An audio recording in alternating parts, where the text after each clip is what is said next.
You ask Tiger to calculate. This deals with finding the midpoint between 2 points. The midpoint between the 2 points is negative 18.5, 5.5. Let's solve it step by step. Plot the 2 points and calculate the midpoint using the formula.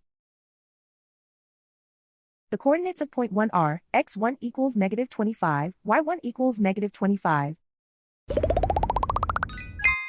The coordinates of point 2 are, x2 equals negative 12, y2 equals 36.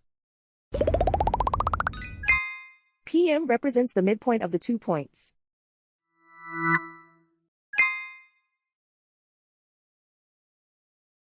Use the x values in the midpoint formula to find the midpoints x. x1 equals negative 25. x2 equals negative 12.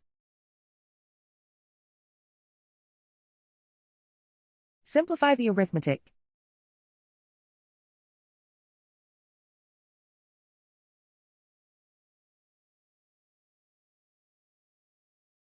Use the y values in the midpoint formula to find the midpoints y.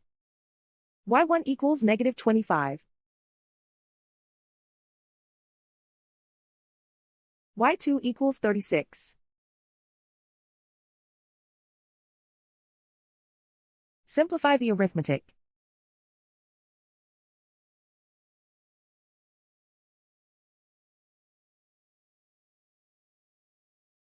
And so, the midpoint is negative 18.5, 5.5.